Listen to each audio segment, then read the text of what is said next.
Do you feel exhausted by the weight of your daily toils?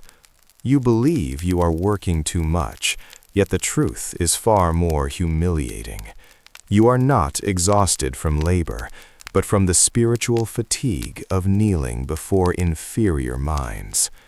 You spend your waking hours trying to harmonize with the mediocre, desperately seeking to please the 99%, a fickle multitude that knows only fear and base submission. This kindness you wear like a badge is actually a shackle of your own making, designed by those who wish to keep you in a state of manageable servitude. Look around you. You are not in a community. You are on a terrain of perpetual war. Nature has constructed the human spirit such that our appetites are insatiable. We are born with the ability to desire everything, yet fortune allows us to achieve very little. This is the grim reality your peers ignore. Society is a chaotic battlefield of infinite clashing desires, where one person's loss is always another's gain. You feel trapped, do you not? You are surrounded by outsiders, manipulators who see your cooperation as a resource to be harvested. You look to the system for protection, but the system is a hollow shell that serves only those who already hold the knife. You feel a profound, aching solitude in your thinking. You look at the harmony the crowd celebrates, and you see only a mask for their cowardice. Do not mistake this loneliness for a defect. It is not a failure of your character. It is a positive mutation. This isolation is the first sign that you have successfully exited the herd. While the 99% tremble in fear, seeking a false and fragile safety in consensus, you have begun to realize that conflict is the lifeblood of freedom. In the ancient glory of Rome, it was not harmony that created the empire. It was the fierce, institutionalized disunion between the plebs and the Senate that kept the city free and powerful. You are currently evolving. You are shedding the skin of a pawn, a mere piece moved by the social humors and fickle winds of others' desires. You are building an internal fortress. You are no longer reacting to the game. You are learning to becoming its psychological architect. You are moving from a state of being ruled by fortune to a state of commanding it through your own virtue. Prophecy 1. People will only fear you when they cannot predict your moves. In the realm of conflict, uncertainty is your ultimate weapon. This is the essence of virtue, the cold bandling to adapt your nature as necessity dictates. Machiavelli observed that many fail because they cannot deviate from the character nature gave them. They remain predictably good until the storm of fortuna drowns them. To be predictable is to be manageable. To be manageable is to be a slave. You must learn to counterfeit the fox. Let your intentions be a labyrinth. When your rivals cannot map your next strike, they lose the initiative. They stop acting and begin to tremble, waiting for a blow that may come from any direction or none at all. Prophecy 2. Do not explain. Explaining is the act of a subordinate asking for mercy. Understand the nature of the vulgar crowd. They judge only by the eye and by the result. The moment you begin to justify your actions, you have already lost. Why? Because explanation is a confession of vulnerability. It is a plea for the crowd to grant you the right to exist. Power, in its purest form, is its own self-assertion.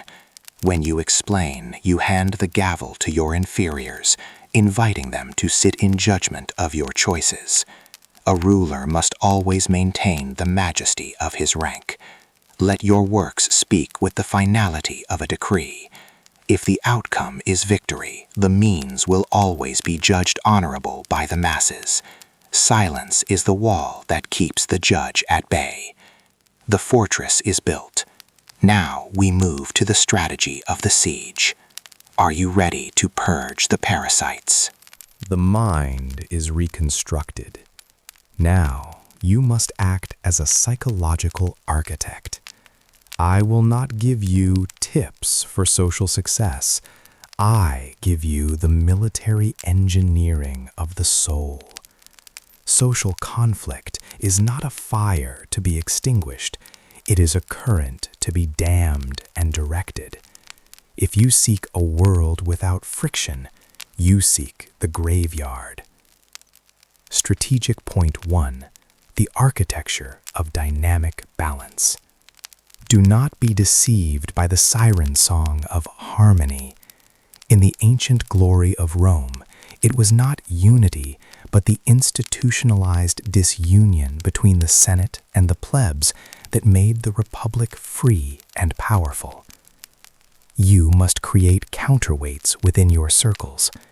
Do not allow one faction to dominate your time or your mind. Like the Romans created the tribunes to restrain the insolence of the nobles, you must establish intermediaries. Keep those around you in a state of mild rivalry. When factions are busy watching one another, they are too occupied to watch you. You become the only point of stability in their chaos, the silent center of the storm. Strategic point 2. Purging the parasites, the execution of private favor. Machiavelli teaches that the rot of a state begins when individuals prioritize private interests over the common good. In your world, these are the parasites, those who do not trade in value but in favors. Watch for those building a private reputation. These are the ones who buy loyalty through gifts, hidden whispers, or shielding others from accountability. They are the architects of sects and factions, not empires. A strong fortress cannot shelter those who eat away at its foundation. You must identify these nodes of corruption and isolate them. Purge the relationships that are based on debt rather than for two. If you must strike, strike once and decisively, for injury should be done all at one time, so they are tasted less and offend less. Strategic point 3. The internal fortress of virtue. Understand the nature of the goddess Fortuna. She is a raging river that sweeps away the buildings and trees of the unprepared.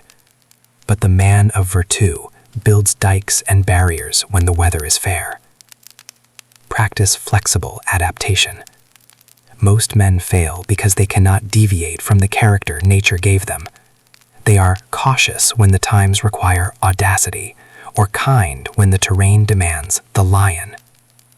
Discipline is not the act of doing one thing forever.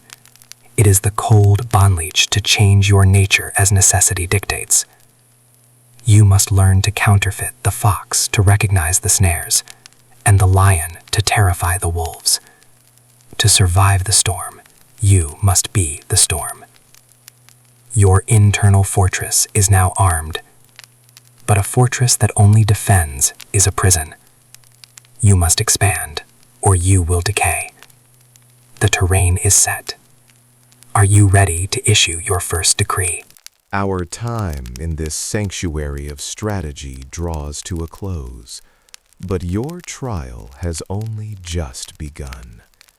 Do not look for the like button or the subscribe bell. Such trivialities are the bread and circuses of the 99%. Base metrics for those who beg for attention, because they lack the virtue to command respect. I do not seek your digital approval. I demand your commitment to execution. Knowledge without action is merely the imagined truth. a luxury for the idle, who are destined to be ruined by the effectual truth of those who act. Here is your decree. Immediately upon the silence of this screen, identify one social conflict you have been avoiding. Perhaps it is a rival at your gates, a parasite within your walls, or a system that seeks to stifle your ascent. Do not seek a middle way. Do not seek the anesthesia of compromise. In the real world of power, compromise is merely the ink with which slaves sign their own surrender. Solve this conflict by reconstructing the terrain. Move the pieces until you are the one who dictates the rules of engagement. Apply the laws of the internal fortress. Purge the parasites. Embrace the disunion that others fear, for it is the only path to your own perfection. Step into the level of the architect, a state of being where every word you speak is a decree, and every step you take is a calculated tile in the mosaic of your own personal empire. I leave you with one final truth to weigh against your soul before the darkness consumes us entirely. Would you rather be a happy slave in a state of artificial peace, or would you rather be a lonely ruler in a war designed by your own hand? The choice is the boundary between the many and the few.